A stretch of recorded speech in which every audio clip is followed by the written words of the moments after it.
Hey, JK here. I want to thank you for sharing part of your day with me. Y'all ready for this? Welcome back to 30 Teams in 30 Days. This is day 20, and we're wrapping up the AL West by talking about the Seattle Mariners. In 2025, they were able to go 90-72, winning the AL West and clinching a 2 seed in the playoffs. They were able to get a first-round bye and met the Tigers in the ALDS. They were able to keep it close, but the Mariners did come out on top at 3-2. Then they met the Blue Jays in the ALCS, and they were the last U.S. team to lose to a Canadian team in the playoffs or a championship game. It's very obvious a lot of that success came from Cal Raleigh, the big dumper. He did set records, not only for the organization, but in all of Major League Baseball in 2025. He did have the most home runs for the Mariners in 2025 with 60, which I don't know how Ken Griffey didn't do that, like at some point in time. He also set a record for most home runs by a catcher and a switch hitter. He was also gifted the home run derby by less than an inch by beating out Brent Rooker in round one. Round one, and he lost to Brent Rooker, or almost lost to Brent Rooker. It just wouldn't have been exciting to see him, Brent Rooker, go on and not Cal Raleigh because he was having a heck of a season, right? In any case, Cal Raleigh led the Mariners and everything except doubles, stolen bases, and strikeouts, which was Randy Diva Rosarina, and then triples, hits, and average, which was Julio Rodriguez. As usual, every season there is a guy who starts off absolutely scorching hot, getting his average up to the beloved 400 mark, which everyone is looking for that because Ted Williams hit 406 over a season. That's the highest average in all of Major League Baseball for all the seasons. Well, Jorge Polanco, of all people, Jorge Polanco going into 20, 25 games, he was averaging 395. Holy cow.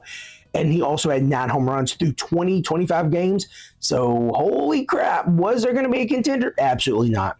He started to fade and landed with a 265 average and only had 26 home runs. If he'd stayed on pace, he would have had 56 plus home runs, really challenging Cal Raleigh for that single season home run record for the Mariners in an effort to bolster their lineup, improve third base, and make a deeper run in the playoffs towards the World Series. The Mariners had a familiar face come back to them in 2025, Eugenio Suarez. Old Gino right there was absolutely on a torrid pace through 100 and some odd games. He had 39 home runs and was right there with about 90 RBIs. So this was the perfect place for Eugenio to land. However, the Mariners ballpark is not a home run hitter's ballpark. In his previous 2 years there in 22 and 23, he did hit 53 home runs, 180 RBIs, and struck out over 400 times. Wow, that's a lot. So, but this time is going to be better, right? Well, in 53 games for the Mariners in 2025, he had 13 home runs, 31 RBIs, 79 strikeouts, and 201 at-bats, and a 189 batting average. So, no, bringing back an X did not get you to the World Series, and you end up giving up 3 of your top 20 prospects organizationally for him, and it was a rental. Yikes. You said to bolster the third base position, so he had to be better than the people that were hitting there before him, right?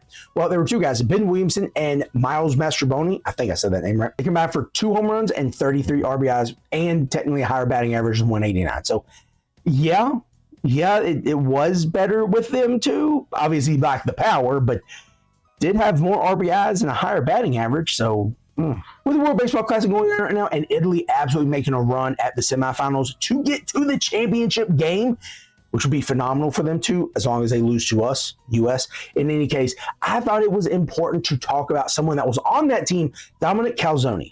This guy had a pretty good 2025, hitting over 300 or like right at 300. Not a ton of power, but that's not important because he's getting on base, he's being productive. And for Team Italy, he blasted a huge shot for them, putting them up more runs and ultimately getting them the win in the quarterfinals. Antonio is going to be manning right field for the Mariners in 2026. And another man who's going to be fighting to get 2 of the other outfield positions is Victor Robles. Now, his 2025 was interesting. He came over in a trade from the Washington Nationals in 2024 and in a 77-game span hit .328 with 30 stolen bases. Mariners rewarded him with a 2-year extension, so he is absolutely ready to play and going to be putting up numbers. Actually, I think he was one of my bold predictions for last year. Well, about 10 games of the season, 2025, he made a dazzling catch, that's what the ESPN article said, to rob Patrick Bailey of a hit in the outfield. Ended up dislocating his shoulder and was out for a period of time. Now, on his rehab assignment, early August, I believe, early to mid-August, he had been in a series against Tacoma, I believe, and he got hit 5 times. He says 5 times in 15 at-bats. So he was pretty upset. He got upset about it and threw his bat at the pitcher, who was Joey Estes, who was a former big leaguer with the Braves and the Athletics. So immediately ejected from the game, given a 10-game ban. He appealed it. He sat out 7 games, issued an apology, said that being hit several times in a series and losing his mother recently let the aggression, let the frustration build up, and released it, and it was not the right way to do it. In any case, sat out 7 games, was called back up, played the last 30 games. Obviously, ultimately falling short of 300 batting average and 30 stolen bases, only hitting 245 and stealing 6 bases. He's going to hope to get back on track in 2026, but he is now going to have to beat out other outfielders who have been first string or named starters over him. As we move on to the pitching, while it was not as sexy as 2024, 2025 pitching rotation for the Mariners was still really, really good. Some of their stats do include the 7th most strikeouts, the 6th most wins, the 5th lowest whip, the 3rd fewest walks, and the most innings pitched. So this team is still pretty good despite injuries and people not playing up to their potential. Brad Wu led the team in everything despite durability questions after last year. He didn't pitch as many innings. Well, 2025, he had 186 innings pitched, 198 strikeouts, 30 starts, 21 quality starts, 15 wins, sub-3 ERA, and a sub-1 whip. He shut the haters up and somehow penciled in as the 4th starter this upcoming year for the Mariners. When you are that good and you're the 4th best pitcher, wow. Luis Castillo did start 2 more games in Wu, but only pitched 180 innings, had 18 quality starts, and only 11 wins. That's not too shabby, but did have a 3.5 plus ERA, which has steadily upped since 2019 when he had a sub-3. In the opposite direction, Luis Castillo hit his lowest number of strikeouts when he started 25 or more games in his career, only 162. That's still not bad, but he used to have 200 plus strikeouts. Unfortunately, the 3 other big names in this rotation did suffer injuries and were out periods of time or just absolutely did not recover from last year's injuries or offseason surgeries. Logan Gilbert, George Kirby, and my boy Bryce Miller. George Kirby is a UVA man, and he just, I don't know, had his ERA jump from 2-something up to 4.10. Now, he did have a respectable whip, but his numbers went down, unfortunately. Along with George Kirby, Logan Gilbert threw less innings and did see less strikeouts. Well, George Kirby had an ERA 4.0. On the other hand, Logan Gilbert's ERA jumped from a 3.22 to 3.44. Oh, man. And his sub-1 whip jumped to 1.03. So even though that was a down year for him, that was still a phenomenal season. As we to the last person, Bryce Miller, he had some loose bodies in his elbow last year, did have that taken care of, but the performance never came back. His ERA jumped from sub-3 to 5.6 and his whip up to 1.4. He also pitched in so many less innings. He only hit 74. Last year, he had 180 innings pitched. He had 34 walks this year in 2025. Last year, 2024, he only had 45.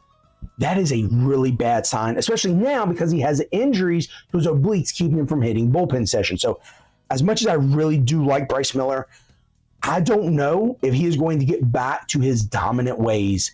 I hope so. I really hope so because I have him on 2 or 3 of my teams, dynasty teams. I really want him to come back. I really do. So with injuries happening to a few of the pitchers, other guys had to step in, right? You had to pick from Logan Evans and Emerson Hancock.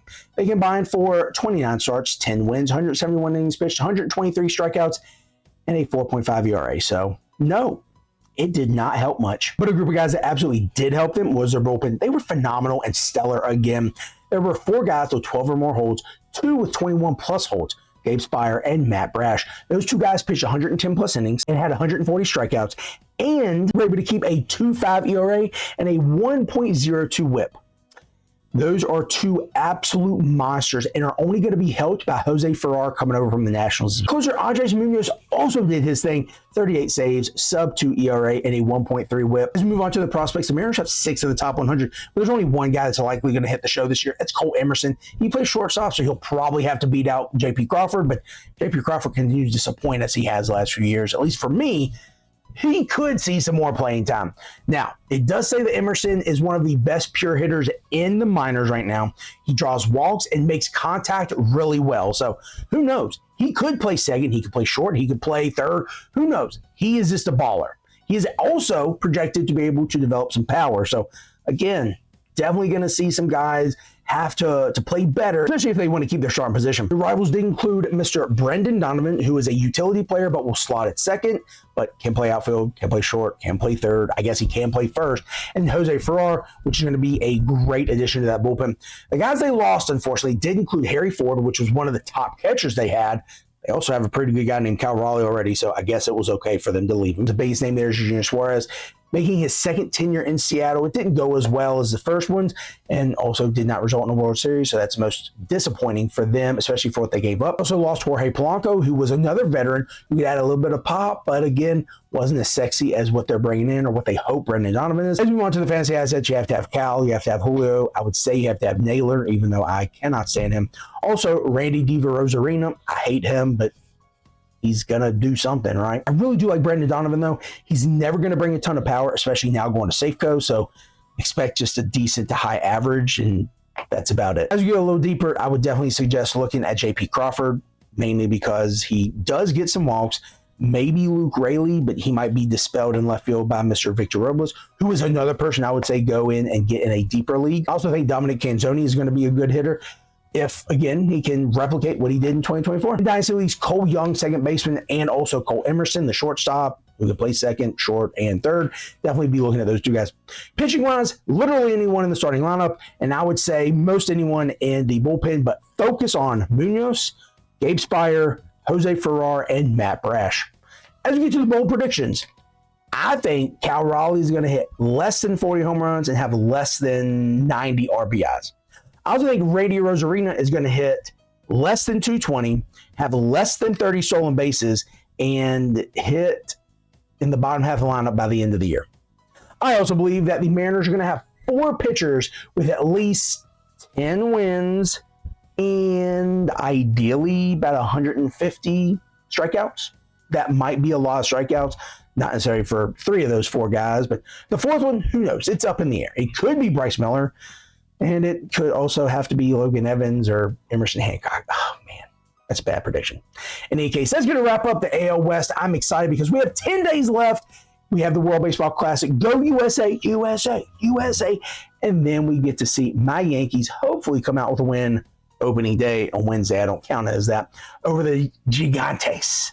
So we're going to move into the NL Central tomorrow. We're talking about the Pittsburgh Pirates. I'm a big Pittsburgh Pirates fan, mainly because I am a East Carolina Pirates fan. Oh, you can't see the helmet there. Okay, anyway, I have a helmet of East Carolina because that's where I went to school at. And I'm excited because Connor Griffin is showing out. I also kind of do like some of their other players. Paul Skeens, he's a good one. In any case, this is JK. Can I want to thank you for sharing part of your day with me.